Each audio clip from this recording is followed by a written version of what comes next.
энэ зохиолуудыг заавал унших албагүй. Энэ бичлэг бол заавал унших ёстой номын жагсаалт биш. Энэ бол ингээд ямар нэгэн ном унших чаленж биш, номыг ранклаад байгаач биш. Та бүхэн энэ бичлэгийг ер нь бол ном уншаасай гэсэн урилга хүргэж байгаа гэсэн үг шүү.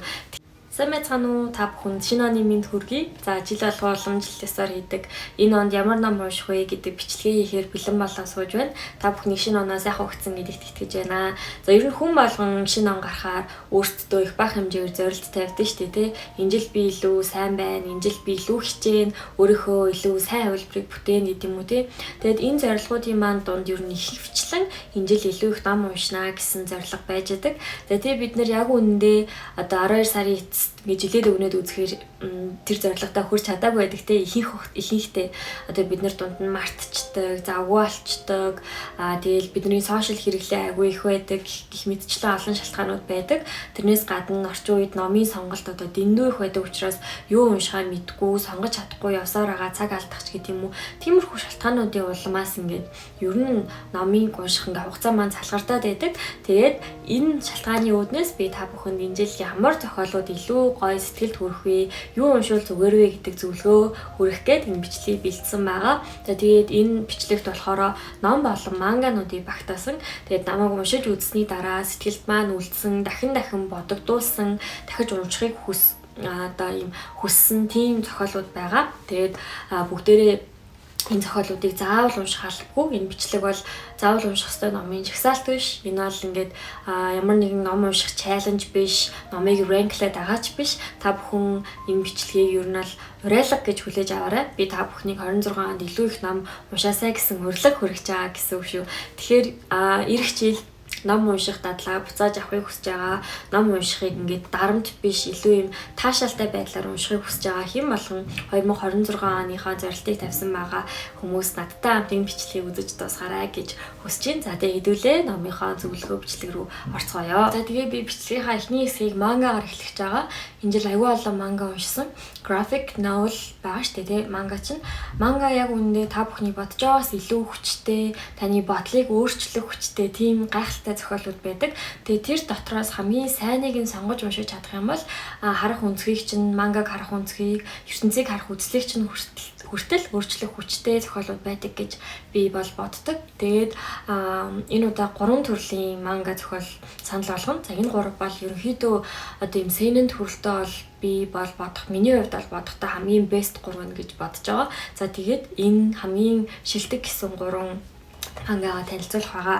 Эхнийх нь гэх юм бол би ер нь өмнө нь нэг бичлэгээрээ танилцуулж ирсэн. Тэр бол Vagabond байгаа. Vagabond болохоор ер нь хүмүүс нөгөө нэг ихэндээ ингээд зүгээр юм плотыг нь сонсох юм бол за самурайгийн тухай, бодит хүний тухай юм бүтээл юм байна гэж бодно. За эхэндээ болохоор өмнө нь одоо ингээд дурдж байсанчлан энэ бол ингээд бодит Японд байсан самурайгийн түүхийг өгүүлдэг. Тэгээ Takahiko Inoue гэдэг мангака болохоор зохиолыг нь бичсэн. Тэгээ харамсалтай нь яг ингээд дуусаж чадаагүй байгаа манга зохиол. Гисэн хэдий ч энэ бол маш олон талаараа одоо зураглал, түүх, өгүүлж байгаа санаа бүх зүйлээрээ хамгийн шилдэг манга гэдэгтээ бол би санал нэгдэг. Тэгээ яад вэ гэх юм бол за эхлээд бол ерөнхийдөө манга мэдээж ингээд самурай, илт, тулаан тийм зүйлийн тухай гарна ойлгомжтой. Тэгээд одоо зохиол үргэлжлэх тусам Musashi Hidi ялах тусам Musashi Hidi ингээд тулдах тусам түүнд ингээд нэг асуулт гарч ирээд байдаг. Яг хүч гэж юу юм бэ? Би хин юм бэ гэдэг асуулттай тулгардаг. Тэгээд Musashi болохоор энэ дайчин хүн байгаа. Musashi бол эхэндээ ялагдчихгүй байхыг хүсдэг. Энэ одоо хорвоо дэлхий дээр гав ганцаараа юм ялагдчихгүй дайчин байхыг хүсдэг. Тулаан болгоно ялдаг, дайддаг. Тэгтэл ер нь бол ингээд нөгөө Musashi өөртөө төрж байгаа сэтгэл, өөртөө төрж байгаа ингээд бодол гэх юм бол би хин юм бэ? Хүч гэж яг юу юм бэ? Би одоо илтгүүгээр болох юм бол хин бэ? Намайг хинч харахгүй үед би яг өөртөө хэн байх юм бэ гэсэн юм оршихуун асуултуудтай Musashi тулгардаг байхгүй юу. Тэгээд энэ нь болохоор бас яг хүн болгонд л тулгардаг асуудал байгаа шүү дээ. Одоо амьдралд ямар нэгэн мөчөд бид нар ч гэсэн яг би юм бэ гэдэг асуулттай үргэлж тулгарч яадаг. Тэгээд энэ мөчөд бол хамгийн одоо зөв хариултыг өгч чадах хамгийн гоё манга гэж бодож байгаа. Тэгээ манга маань өөрөө болохоор яг одоо гарсан байгаа бүх ангиуд нь нийлээд ийм 12 цуврал байдаг. Тэгээд өмнө нь би та бүхэнд харуулж байсан. Тэр бичлэгийг үзэх юм бол дээр линкийг холболоо. За тэгээд Musashi маань болохоор зөвхөн одоо ийм хүч чадал гэж юу вэ гэдэг асуултыг хэлээд байгаа юм биш. Musashi-гийн одоо Vagabond дээр гарч байгаа зураглал, тэгээд ийм чимээгүй байдал, ямар нэгэн байгалийн син энэ төр ер нь л маш гоё уран яруу үзэсгэлэнтэй зохиол байгаа. Тэгээд ингээд энэ яг ямар хүмүүс тохиромжтой вэ гэж би бодож байгаа гэх юм бол амьдралдаа ингээд ямар нэгэн зүйлийг хөөж явж байгаад гинт ингээд нэг зогсдөө штэ хүн зогсоод би юу хийгээд байгаа юм болоо, би хийм болоо гэсэн үедээ унших юм бол бүр үнэхээр шилдэг, анх удаа уншиж үзэх юм бол үнэхээр шилдэг байх бах. Тэгээд үүнийг уншиж байхдаа огт яарах хэрэггүй. Удаан унших тусам, мэдэрч унших тусам илүү гайхалтай, гоё мэдрэмжүүдээ өгдөг тийм манга байгаа. Тэгээд монголчууд бид нар ингэдэж штэ хүчтэй байх хэвээр, ялагдахгүй байх хэвээр, эрэгтэй хүн ингээд ийм хүчрхэг байх хэвээр гэсэн тийм үзэл санаа байдаг. Хэрвээ одоо тийм үзэл санаанд ингээд бат итгэсэн, баригдчих явж байгаа хүмүүс ах юм бол бас чимээгүй байдлаар ингээд тэр ойлголтыг задлж өгж байгаа. Баатар хүн ч гэсэн тэгээ дотроо өөрийгөө би хинбэ гэдэг асуулттай тулгардаг ийм зохиол байгаа. За тэгээд үүнтэй холбоотойгоор дараагийнхаа манга руу хэдүүлээ шилжиж. Энэ болохоор Vinland Saga ба. За Vinland Saga болохоор бас аим шилдэг зохиол.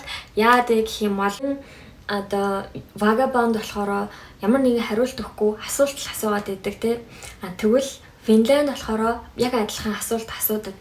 Винландын асууж байгаа асуулт нь болохоор хүч чадал гэдэг бол амар амгалан байдлыг тийг харуулахыг бүр ингээд хариулж өгөхийг хичээдэг байхгүй юу. Эхлээд манга болохоор юм амар уур хилэн, өшөө авалт, дайн тулаан, айгүй хүнд ширүүн нөхцлөөр эхэлдэг. За Винландын маань одоо юм гол дүр Thorfinn маань болохоор өшөө авалт, уур хилэнд баригдсан аавынхаа өшөөг авахыг одоо хүссэн тийм одоо хүүгээр эхэлдэг байгаа. За тэгээ яваандаа болохоор яг үүндээ би өшөөгөө авсны дараа би хийм бэ?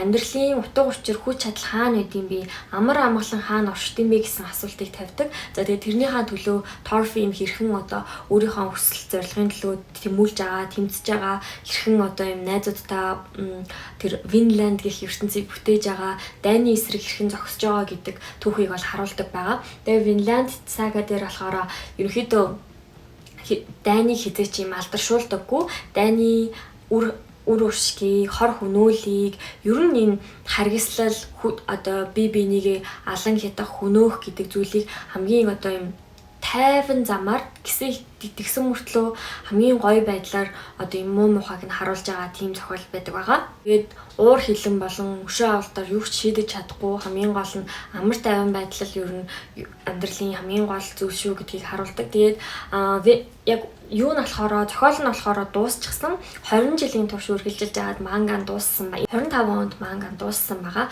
Харин анимийн хувьд гэх юм бол Netflix дээр 20 цагийн 2 сизон байгаа. Тэгээд энэ 2 сизон нь болохоор яг эхний сизон дээр нь Thorfinn өшөө авалт уур хилэндээ баригдсан байдаг. Хоёрдугаар сизон дээр нь болохоор тэр одоо сэтгэл дотор нь байдаг буул харж чулуу өшөө авалт нь аллах болж байгаа.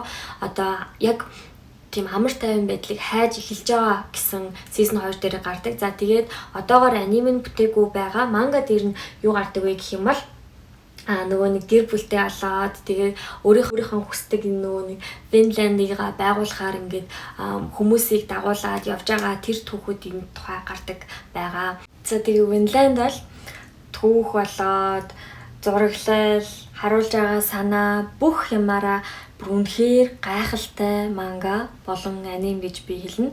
Тэгээд өсвөр насны хүүхдүүд байвал эсвэл одоо түрүүний нөгөө нэг Vagabond дээр хэлсэн амьдралд ингээд гаццсан би яг юу их ёстой вэ?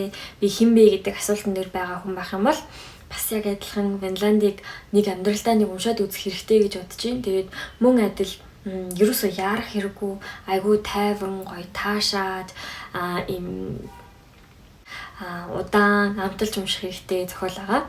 За одоо манга дотроо хамгийн сүүлийн санал болгож байгаа манга бол энэ бол нэлийн хүнд төрлийн манга байгаа. Ер нь нэлээд хүнд dark ийм зохиол байгаа. Тэр бол Berserk. Тэгээ хүмүүс бас мэддэг байх. Berserk бол өмнөх 2 санал болгосон мангагаас нэлээд өөр. Энэ хоёр маань инх тайван байдлыг хэрхэн зохицлоох гэдэг асуултыг тавьж байгаа бол Vinland дээр хүн өөрчлөгдөж болдгийг харуулж байгаа бол Berserk ингэж асуудаг. Хэрвээ өөрчлөгдөх боломж олохгүй ингээд зовлон зүдгүүрээр бүр ингээд нүдээ дагаа бод тэр одоо зовлон дунд хэрхэн амьдрах вэ гэдгийг ер нь бол Berserk харуулдаг байхгүй юу. Berserk дээр гарч байгаа энэ гол дүр болохоор Guts. Тэгээ энэ Guts-ийн тухай ерөнхийдөө гардаг. Тэгээ Guts болохоор яг үндэ баатарч биш. Гэхдээ бас мангасч биш. Ерөнхийдөө зовлон дунд унаал босоол яваад идэг тийм хүн байгаа. За тэгээд манганы хувьд гэх юм бол яг ийм өмнөх 2 шиг юм бодит биш, илүү юм фэнтези ихтэй юм уран зүгнэлт маягийн тийм зохиол байгаа. Яг үндэ хүн болгонд санал болгохоор манга биш, нэлээ зураглалч хүнд, түүхэнч хүнд жоохон хэцүү зүйлс гардаг. Гэхдээ бас хүн ингээл байн гой зүйл уншаал гэж болохгүй шүү дээ тий.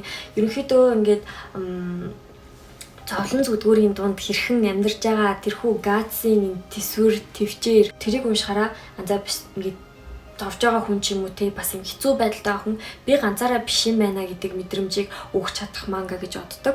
Тэгээ бас нэг заавал унших ёстой шалтгаан гэх юм бол дүрслэл нөгөө юм уран зөгнөлт гэж хэлсэн шүү дээ. Уран зөгнөлт дотроо энэ уран бүтээл чинь мангакан Kentaro Miura гэдэг хүний энэ зурж байгаа манга стил бол бүр гайхалтай заяа. Яаж тийм юм ингээд толгоноос нь гарч ирдэм бол гэмээр юм гайхалтай зураглалууд байдаг. Тэгэд унших тусам ингээд ам ангааж бүр юм бүтээлийг нь биширч унших төрлийн тийм зохиол байхгүй юу. Гэхдээ харамсалтайгаар зохиолч нь бол 2021 онд нас барсан байгаа. Тэгээ Berserk зохиол маань яг бүрэн гүйцэд дуусаагүй. Гэхдээ багийнх нь бол ерөнхийдөө зохиолыг нь үргэлжлүүлээд явж байгаа. Одоо ч гэсэн ангиуд гарч байгаа тийм манга байгаа. Тэгээд манга зохиол нь айгүй хүнд, тэрнээс гадна зураглал нь ч гэсэндээ амар дүрслэлүүдийг харуулдаг. Тэгсэн мөртлөө юм үнэн шудраг байдлын тухай нэг зүйлдээ юм тууштай явж байгаа тийм хүний тухай гардаг учраас ямар ч нөхцөлд уншсан тань бол юм бас сэтгэлд нэг тийм гоё хэдий юм хүнд мэдрэмж төрүүлэх ч гэсэндээ сэтгэл дотор чинь юм би ганцаараа биш шүү гэдэг тийм мэдрэмжийг өгч чадах тийм зохиол байгаа. За тийм манай Guts бол бүр зүгээр л Guts-ыг амар тайван амьдруулад өгөөч гэж бүр гуймаар тийм олон одоо юм үйл явдал гардаг тийм зохиол байгаа. Тэгээд хэрвээ та Berserk-ийг уншиж байгаа дунд нь завсарлага авч уншаарай, өөр юмтай хамт уншаарай, бити ингээд бас бүр нэг дор уншаарай гэж би бол хэлнэ. Яагаад гэвэл би түрүү хэлсэнчлэн энэ бол тийм ч амар биш. Яг үндэ хүнд зохиол байгаа шүү. Тэм учраас манганыхаа төгсгөл танилцууллаа. За тэгээд энэ бичлэгийн маань эхний хэсэг бол манга байсан. Тэгээд би та бүхэнд 3 манга санал болголоо. Үүнд болохоор Vagabond, Vinland Saga, Berserk гэсэн 3 манга байгаа. За тэгээд манганыхаа хэсгийг одоо үгээр хаагаад хэдүүлээ уран зохиол руу оръё. За одоо үүнээс хойш санал болгох зохиолууд бол яг миний уншдаг төрөл буюу уран зохиолын номууд байгаа. Тэгээд эх хонд 26 онд уншихад та бүхэнд ямар үед уншвал тохиромжтой вэ? Яагаад унших хэрэгтэй вэ гэсэн тэдгээр зохиолууд руугаа хэдүүлээ орцгоё. Саяны санал болгосон зохиолууд маань бол нэлийн хүнд байлаа шүү дээ, тийм ээ. Тийм болохоор одоо илүү юм сэтгэл дойр, гоё юм гэгээлэг зохиолуудыг би эхлээд санал болгоё. Тэгээд дараа нь бас уран зохиол дотроо ч гэсэн хүн зохиолуудаа санал болгоолно. За тэгээд гэгээлэг юм чимээгүй юм урсах гоё зохиолуудын хамгийн нэгдүгээрт бол энэ Almond буюу Bruce ном байгаа. 2025 онд одоо монгол хэл дээр орчуулагдаж гарсан. Зохиолч Won Pyung-sung гэдэг одоо солонгос зохиолчийн уран зохиолын ном байгаа. Монгол хэл дээр бол Bruce Sun Won-pyung гэж орчуулд юм байна. Уран зохиолын ном байгаа. Тэгээд яагаад ингээд айгүй хурдан shift хийлээ. Хэдүүлээ айгүй хүнд зохиолоос айгүй хөнгөн мэт зохиол руу орж байгаа. Гэхдээ бас ягч тийм амар хөнгөн зохиол бол биш байгаа. Энэ гэхдээ айгүй гоё энгийн байдлаар бичигдсэн зохиол ахгүй юу? Айгүй хөрхөн богинохон зохиол. Магадгүй нэг өдөрт ч уншаад дуусчиж магадгүй. Гисэн хідэж сэтгэл рүү орох нь бол маш гүн гүнзгий утга агуулгатай ном байгаа. Энэ дээр гардаг гол дүр нь болохоор сэтгэл хөдлөл мэдэрч чаддаггүй нэг хүүгийн тухай гардаг. Ямар ч одоо юм айдасгүй, уур хилэнгүй, хайрлах мэдрэмжгүй, ерөнхийдөө л энэ хүнээс гарч байгаа бүх сэтгэл хөдлөлийг мэдэрч чаддаггүй тийм хүүгийн тухай байхгүй юу. Тэгээд тийм мөртлөө одоо хүмүүсийг хамгийн сайн ойлгодог ном юм шиг надад санагдсан. Тэгээд хялбархан уншигдах зохиол боловч хүрэж байгаа санаа нь айгүй гүн гүнзгий хүмүүст ойлгогдож байгаа өгж байгаа мэдрэмж нь маш гүнзгий санагдсан байгаа. Тэгээд Монгол уншигчдын хувьд хамгийн сайн тохирох ном бол би энэ Busiek гэж бодож байгаа. Одоо ингээд бусдыг ойлгох чадвар, бусдыг хайрлах чадвар ямар чухал вэ? Хүн хоорондын холбоонд юм бие бинийгээ бодох буюу юм empathy ер нь хичнээн чухал вэ гэдгийг энэ зохиол харуулдаг. Empathy буюу бусдыг ойлгох чадвар гэдэг чинь бид нар юм суралцдаг зүйл юм уу? Эсвэл хүн төрөхдөө л empathyтэй төрдөм үү гэдгийг ном өөрөө асууж байгаа. Тэгээ хариултыг нь та зохиол дотроос олох боломжтой. Тэгээ сайхан сэтгэл гэдэг ер нь бусдыг ойлгох чадваргүй хүн сайхан сэтгэлтэй байж чадгүйч гэдэг юм уу? Тиймэрхүү юм сэтгэл хөдлөлтөй холбоотой олон асуудлуудыг болохоор Busiek уншсанараа ойлгож болно. Тэгээд гол дүрийн маань хүү болохоор юу ч мэдэрч одоо сэтгэл хөдлөл мэдэрч чадахгүй байгаа. Сэтгэл хөдлөл мэдрэхэд суралцаж байгаа тийм хүү байгаа бол түүний найз нь бас одоо арай найзаасаа шал өөр эсрэг төрлийн хүү байгаа. Тэгээд тэр хоёрын хоорондын одоо ялгаа болон одоо ер нь хүүхэд өсөж байгаа, нийгэмдэр амьдарч байгаа хүн болгонд уншихад хамгийн хэрэгтэй айгуу гоё зохиол байгаа. Тэгээд одоо юм сэтгэл хөдлөл мэдрэмээр байгаа. Тэгсэн хэрнээ заавал одоо ингээл уйлуулгаар ч юм уу тийм хүнд зохиол уншихыг хүсэхгүй байгаа хүмүүст бол Busiek хамгийн тохиромжтой гэж би бодсон. Тэгээд уран зохиолын хөнгөн ном дотроо хамгийн их нь бол Busiek номыг та бүхэнд санал болгож байна. За дараагийн ном руугаа оръё. За тэгэхээр дараагийн ном болохоор энд харагдаж байгаа ном байгаа. За би баатахыг. За тэгэхээр энэ бол Ханганы Грек хичээл гэдэг ном байгаа. Greek Lessons. Түрүүний одоо Busiek төр болохоор сэтгэл хөдлөл мэдрэмж байхгүй болчвол юу болдог вэ тухай өгүүлж байгаа л Грек хичээл дээр үг байхгүй болчвол юу болдог вэ гэдгийг өгүүлдэг байхгүй юу. Тэгээд нөгөө нэг Ханганы зохиолыг би өмнөх одоо жилийнхаа унших хэрэгтэй гэсэн ном дээр хоёр номыг оруулж яасан тий. За тэгвэл энэ удаа түүний бас нэг өөр зохиол болох Грек хичээлийг оруулж байгаа. За энэ дээр болохоор дуу хоолойгоо алдж байгаа бүсгүй болоод хараагаа алдж байгаа залуу хоёрын тухай гардаг. Тэр хоёр маань болохоор Грек хичээл дээр юм уулздаг тийм одоо ерөнхий бол агуулгатай. Тэгээд ямар нэгэн хүчтэй өрнөл бол байхгүй. Гэсэн хэрнээ дотроо бол маш их юм агуулж байгаа тийм зохиол байгаа. Маш тийм чимээгүй, гонигтай, хэлж чадахгүй мэдрэмжүүдийн тухай гардаг ном байгаа. Ингээд энэ зохиол дээр гарч байгаа эмхтэй юм үг хэлээ хэлж чадахгүй байгаа мэт боловч яг үндэ хүмүүс биднэрт ч гэсэндээ ингээд мэдрэмжээ хэлж чадахгүй юуд гэж байдаг шүү дээ. Илэрхийлж чадахгүй, хэлхийг хүсээд байгаа ч гэсэндээ хэлж чадахгүй байгаа тийм хүч ярьж чадахгүй байгаа эмхтэйгээр төлөөлүүлж харуулж байгаа юм шиг тийм сэтгэлийг бол надад төрүүлсэн байгаа. Чимээгүй байдлын тухай тийм өө гашуу, шаналлыг хэрхэн даван туулж байгаа гэсэн одоо өнцгийг харуулдаг. Тэгээд энэ нь ингээд айгу одоо Ханганы өөрөө бичгийн хэв маяг ч айгүй сонирхолтой шүү дээ. Цагаан олтон дээр ингээд гинт хоолноос гарчдаг эмэгтэй тухай гарч байсан бол Грек хичээл дээр гинт одоо юм ярьж чадахгүй байгаа эмэгтэй. За тийм маш удаанаар хараагаа алдж байгаа грек хэлнийх нь багшийн тухай тэгээд тэр хүмүүсийн мэдрэмжээ илэрхийлж байгаа юу бодож мэдэрч байгаа тухай бичиж байгаа зэрэг нь бол уншихад айгүй сонирхолтой. Тэгээд энэ номыг тийм яарч одоо юм хурдан адгаж унших ном ерөөсөө биш. Ганцаараа байх үедээ эсвэл кофе шопт ганцаараа суугаад хүмүүсийн дунд ч юм уу те ер нь чимээгүй юм унших тийм зохиол аа. Тэгээд уншсны дараа юм айгүйх олон юм бодогдуулна. Одоо ийм нөхцөлд байсан бол яах вэ? Тэгсэн бол яах вэ гэдэг асуултуудыг төрүүлж байгаа нь өөрөө юм одоо зохиолын маань үнцэн ах гэж би бодсон. Тэгээ Грек хичээлийг бол ерөнхийдөө ямар нэгэн одоо юм айгүйх гой тайвширлыг олохыг хүсэж байгаа. Тэгсэн хэрнээ өөртөө юм гүн гүнзгий сэтгэл үлдээмээр байгаа тийм зохиол их юм бол би Грек хичээлийг санал болгоно. Тэгээд та бүхэн 26 онд унших номынхаа листэнд энэ намыг заавал оруулаарай гэж би бас хүсэж байна. За тэгээ уран зохиол руугаа шилжээд хэдүүлээ дараачийнхаа бас нэг зохиол руу орцгоё. Хэрвээ та бүхэн анзаарж байгаа бол Busiek ингээд юу байсан? Солонгос зохиол байсан. Ханган бас солонгос зохиол байгаа. За тэгээд дараачийн санал болгож байгаа ном маань бас солонгос зохиол байхгүй юу? Энэ болохоор Миэли гэдэг зохиолчийн Dollar God Dream Department Store гэдэг нэртэй ном байгаа. За энэ уран зохиол бол бусад түрүүний хоёроос ч илүү айгүй гой хөнгөн амар хэлбэр уншигдахаар ном. Гэхдээ санаа нь айгүй сонирхолтой, хөвчлөлтэй гэх юм уу? За нэг хөвчлөлтэй юм. Санаа нь өөр айгүй гой содон сонирхолтой байсан. Энэ болохоор яг нэршгээ Dream Department Store гэхээр зүүд үйлдвэрлэж зардаг дэлгүүрийн тухай гардаг байгаа. Агуулга, бичлэгийн хэв маяг зэрэг нь амар гой тийм дулаахан, яг юм нэг тийм гой дулаахан хүнжил нөмөрж байгаа юм шиг тийм мэдрэмж өгдөг ном. Тэгээ одоо энэ department store-ийн давхар болгонд нь өөр төрлийн зүүд зардаг. За тэгээд тэр зүүдийг үйлдвэрлэдэг хүмүүс гэж байна, зардаг хүмүүс гэж байна.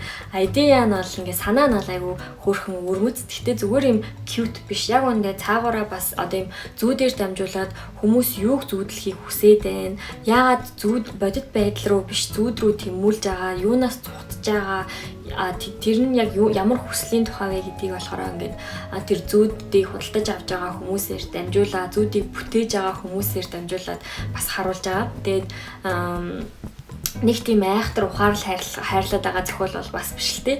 Гэхдээ одоо нэг тийм айгүй хүнд мөчийн дараа уншвал нэх гой тайтгархаар юм шиг тийм зохиол ахгүй юу. Тэгэхээр ингээд ямар нэгэн хүнд зүйл тохиолдоод амьдрал жоохон хэцүү санагдаад эхэлвэл айгүй хөөрхөн энэ зохиолыг барьж аваад уншиж үзээрэй гэж би та бүхэнд зөвлөе. Энэ болохоор Dollar Got Dream Department Store. За тэгээ бас цуврал ч гэсэн байт юм байлээ. Dollar Got Dream Making Street гэж бас байгаа. Тэгээ би бас нэг одоо ингээд амьдрал ингээд байн айн гоё гэгтэй байхгүй ч тий.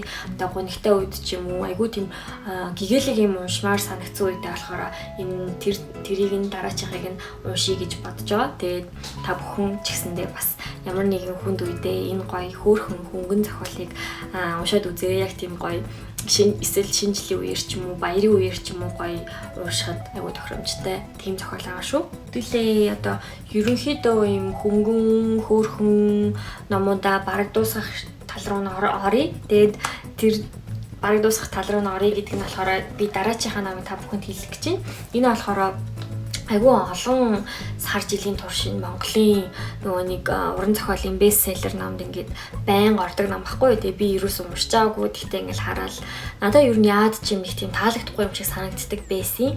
Гэхдээ би одоо энэ номыг авахт нөхцөл таарад тэгээ уншаад үзсэн чинь яг үнэндээ бас дэжгүй зохиол байсан юм билээ. Тэгээ би та бүхэн санал болгож байгаа. Тэр болохоор энд харагдаж байгаа 4 цуврал байна. За та бүхэн хараад таньж байгаа ах гэж бодож байна. Энэ бол кофе хөрөхөөс өмнө цувралгаа. За одоогоор бол 5 цуврал гарсан. Гэхдээ надад 4 цуврал нь байна. За ерөнхийдөө одоо айгүй олон жилийн турш энэ олон сар жилийн турш энэ ном чинь ингээ бестселлерийн игнэнд байсан шүү дээ. Тэгээ бараг юм агуулгаар нь хүмүүс кино ч гэсэн хийжсэн. Тэгэхээр хүмүүс ерөнхийдөө юм идеатай буюу санаатай нь бараг ойлгосон бах гэж би бодож байна. Гэхдээ миний хувьд ингээд хальт энэ ном энэ цуврал зохиол дээр ер нь юу гард юм бэ? Юу гардаг болоод яагаад ийм алдартай байдаг? Тэгээд бас та бүхэн ямар үед уншвал тохиромжтой, яагаад уншихыг зөвлөж байгаа вэ? Талаа хэдүүлээ ярий. Энэ болохоор Япон зохиол байгаа. Түрүүн би 3 Солонгос зохиол санал болгосон. За одоо энэ тэгэхээр би Япон руу орж ийнэ гэсэн үг байхгүй. За Япон зохиолж байгаа. Yoshikazu Kawaguchi гэдэг зохиолж байгаа. Энэ зохиолч маань болохоор кофе хөрөхөөс өмнө дурсамж мартагдахаас өмнө кафед юу гэж орчуулдаг юм монголоор кафед өнгөрүүлэх түүхүүд баяртай гэж хэлэхээс өмнө гэд before we say goodbye. За ерөөдөө ийм 4 монголоор тэгж орчуулсаасан ахгүй би болохоор англиар уншсан. За тэгээ Япон зохиолыг англи руу орчуулсныг нь уншихаар ерөнхийдөө уншихад аяга амархан мэдэн шүү дээ. Та бүхэн ч гэсэн мэдэх бах. Яг л одоо орчуулгын эхлэл дээр нь биш орчуулгаар уншиж байгаа учраас надад бол уншихад easy байсан. За тэгээ зохиолын хувьд ч гэсэндээ нэлээд хөнгөн байхгүй юу. Тэгээд тийм учраас англи хэл дээр уншвал илүү тохиромжтой ах гэж би бодож байгаа шүү. За тэгэхээр энэ кафед өнгөрүүлэх түүхүүд гэдэг байгаа маань за нэг юм кафе байгаамаа Японд. Тэр кафе болохоор өнгөрсөнд очиж болдог тийм боломжтой кафе ахгүй юу. Тэгтээ тийм дүрэн байгаа. За энэ кафе бол өнгөрсөн рүү очиж болно. Гэхдээ өнгөрсөнд очиод уулзах хүн чинь заавал тэр кафед байсан байх ёстой. Тэгээ өнгөрсөнд та очиж болно. Гэхдээ юу ч одоог бол өөрчилж чадахгүй. За тэгээд нэг суудалтаа суух ёстой. За тэгээд хийж өгж байгаа кофег хөрөхөөс өмнө кофега ууж дуусгаад буцаад одоодоо ирэх ёстой. Тэгжээж ерөнхийдөө өнгөрсөнд ачих боломжтой байхгүй. Тэгээ ингээ хүмүүс энийг сонсоод ямар ч боломжгүй мэт санагддаг. Гэхдээ яг үндэ боломжтой бас үеуд байдаг учраас энэ зохиол маань бичигдсэн байгаа. За тэгээ зохиол бүр дээр 4 ширхэг түүх гардаг.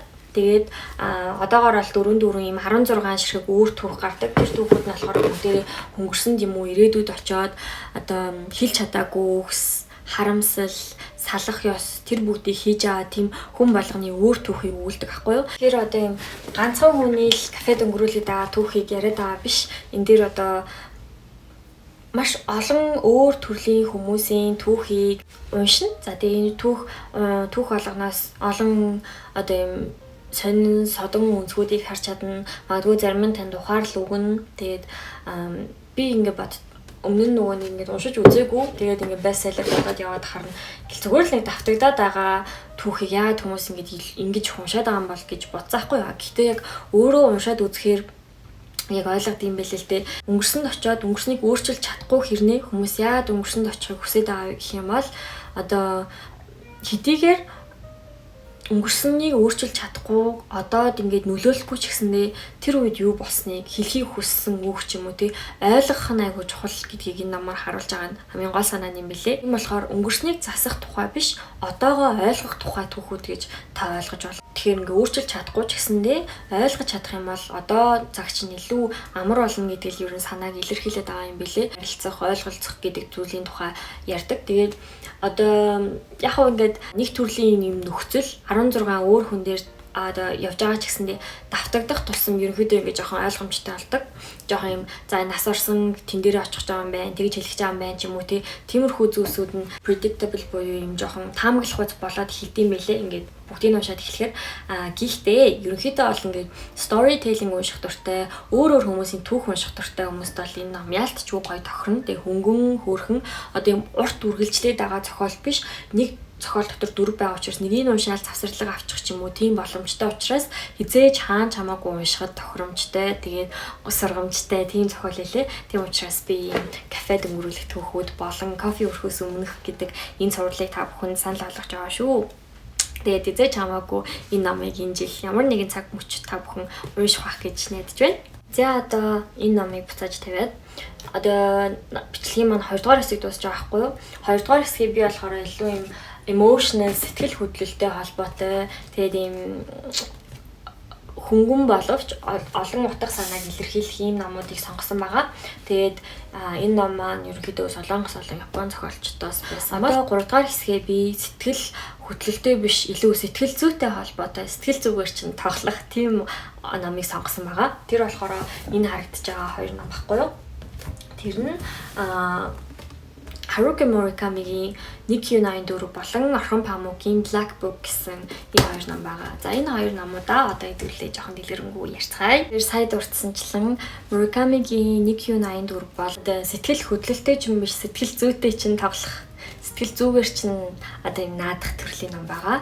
Нилээн ууртай хүнд за тэгээд удаан уншина. Зөв хүнээ олж очиж зөв хүндээ уншигдах юм бол маш гайхалтай ном. Нилээн одоо юм weird сонин гэхдээ сайн талаараа айгүй юм гоё ном. Бодит байдал болоод дурсамжийн ертөнцийн тухай өгүүлдэг. Би нөгөө нэг Murakami'д маш дуртай. Тэгээ Murakami дээр хийжсэн бичлэг дээрээ ч гэсэн хэлжсэн. Нөгөө нэг юм реалист болон surreal байдлаар ингээд Murakami маань төрдөг шүү. Murakami маань бичдэг шүү дээ. За тэгээ 1Q84 бол одоо түүний 3 бот ном байдаг. Тэгээ энэ болохоор юм нийлүүлсэн хувилбар нагаа. Бодит байдал болоод төсөөлөл хоорондын зааг одоо гарна 2 ертөнцийн тухай гарна. Яг үндэ уншихад нэлээд их төвчээр шаардлагдан. За тэг уншаад дуусах юм бол нэг тийм шагнал авч байгаа юм шиг тийм мэдрэмж төрүүлнэ. Murakami бол одоо ингээд not everyone's piece of cake буюу ингээд хүн болгонд яг үндэ таалагдахгүй. Гэхдээ таарсан хүндээ очиод уншиж чадах юм бол өөр ямар ч номтой адилдах боломжгүй тийм мэдрэмжийг Murakami өгдөг учраас ямар зузаан, ямар цаг хугацаа шаардлагатахаас үл хамааран ерөнхийдөө хамгийн юм гоё тэр чигээр нь автуулж тэр ертөнцийн оруулж уншигддаг ном бол Murakamiгийн номнууд байдаг. Тэгээд 1Q84-ийн хувьд болохоор үйл явдлыг нэг ярихгүйгээр утга санааг нь илэрхийлэх юм бол ганцаардал болоод өөрийгөө хайх энэ ертөнцийн одоо утга учирын эрэлт гарч байгаа тийм ерөнхийдөө санааг илэрхийлдэг ном байгаа. Тэгээд маш амттай, маш гоё зохиол байх болно. Монгол хэл дээр, англи дээр хамаагүй та бүхнийг энэ ондоо багтаад нэг тийм гоё зузаан, нэг тийм гоё амар удаан юм амтрахж унших ном хайж байгаа бол би яг 1Q84-ийг санал болгох болно. Тэгэхээр энэ номыг та бүхэн 26 онд бас заавал уншаарай гэж би санал болгож байна. За Тэгээд одоо 26 онд ямар ном унших вэ бичлэгийн маань хамгийн сүүлийн ном дээр хэдүүлээ ирсэн байна. Энэ болохоор Orhan Pamuk зохиолчийн Хар судар нэртэй ном байгаа. Black Book. Тэгээд өмнө нь бас би нөгөө нэг Orhan Pamuk-ыг ярьж байхдаа энэ номыг санал болгож байсан. Black Book та бүхэн хэрэг мэдэх бол бас миний хайртай зохиолуудын нэг байгаа. Мөн одоо энэ Миникью 84-тэй адил одоо тиймч амархан биш гэсэн үг. Гэхдээ уншаад дуусах юм бол маш юм том зүйлийг юм даваад гарчихсан юм шиг тийм мэдрэмж өгч чаддгаар хамгийн гайхалтай зохиол байгаа. Ийм түүхэн дотор төөх өгүүлээд байгаа унших тусам юм гүн гүнзгий давхаргууд байгаа илүү юм гүн одоо тотгошоогоо явж орж уншдаг зүгээр нэг юм casually тавьж байгаа л уншчих биш бүр юм хүсэл тэмүүлэлтэйгээр уншигдах хэрэгтэй тийм ном баггүй. Тэгээд уншсны дараа ч гэсэндээ одоо сэтгэлд үлдэх мөчүүд сэтгэлд үлдэх хэсгүүд дэндүү их байдаг. Тийм учраас айгүй олон дахин давтагдаж уншихаар тийм ном байгаа. Монгол хэл дээр орчуулагдсан хувилбар нь ч гэсэн айгүй гоё, англи хэл дээр ч гэсэндээ уншихад маш унттай, юм гайхалтай зохиол байгаа. Тэгээд тэр гүн гүнзгий болгон руу уншсны дараа хүн болгонд өөр төрлийн одоо юм мэдрэмжийг үлдээж одоо өөрт чинь нэг төрлийн юм гоё амттай rewarding шагнал өгдөг тийм ном байгаа. Тиймгээд би ер нь өнөөдөр ярьсан ингээд ихэнх зохиолынхаа бол үйл явдлыг би spoil хийж ийм юм болдог, тийм юм болдог гэж яриаггүй. Тийм учраас одоо Orhan Pamuk-ийг ч гэсэндээ яг энэ чигээр нь үлдээ гэж бодож байгаа. Илүү дэлгэрэнгүй сонсъё гэх юм бол миний өмнөх бичлэгийг үзээрэй гэж хүсье. За тэгээ хамгийн сүүлд санал болгож байгаа энэ ном болохоор хамгийн миний бодлоор одоо санал болгож байгаа уран зохиолууд дотор хамгийн challenging ном нь гэж бодож байна. Манга дотроос хамгийн challenging нь бол би Berserk гэж хэлжсэн. За тэгээд нэлээд юм хүнд гэсэн номуудаа хамгийн сүүлд санал болголоо. За тэгэхээр миний санал болгосон номууд бол энд хүрээд дуусж байгаа. Тэгээд та бүхэн миний санал болгосон бүх номыг одоо заавал унших ерөөсөө шаардлагагүй бичлэгийнхэнд хэлсэн шиг аль нэгийг нь сонгоод авч уншиж болно. Зарим ном нь сэтгэлд чинь үлдэн, зарим ном нь өөрийн чинь сорин, зарим нь амархан байх болно гэх мэтчлэн хүсснийг аль уншмаар санагдсныгаа та бүхэн уншаарай гэж би хүсэж байна. Тэгээд хэрвээ энэ хүртэл бичлэгийн маань надтай хамт энэ хүртэл үзэж ирсэн бол маш их баярлалаа гэж би та бүхэнд хэлмээр байна. Тэгээ 26 онд ямар ном уншихыг хүсэж байгаа, эсвэл ямар ном уншсан бэ гэдгээ мэдээж бичлэгийн доор сэтгэл болгож үлдээгээрэй. Би бүгдийг нь уншдаг байгаа. Миний бодлоор ном унших гэдэг бол ерөөсөө уншиж байгаа номны чинь тоо биш, уншиж байгаа чиний уншиж байгаа хурд биш. Номыг уншиж явах үед мэдэрч байгаа тэр мэдрэмж өөрчлөлтийг л гэж та ойлгоорой. Тийм болохоор ерөөсөө яарч биш, одоо юм хүчилж биш, яг өөрийнхөө хурдаар, тааваараа, таашааж та бүхэн 26 ондоо номоо уншаарай. Тэгээд гоё, чанартай, сайн зохиолууд, сайн номууд уншаарай гэж би та бүхэнд хүсье. За, бичлэгийн маань үзсэнд маш их баярлалаа. Дараачихаа бичлэгээр 26 ондоо илүү олон гоё бичлэгээр уулзцгаая. Баяртай, марлаа ялаа.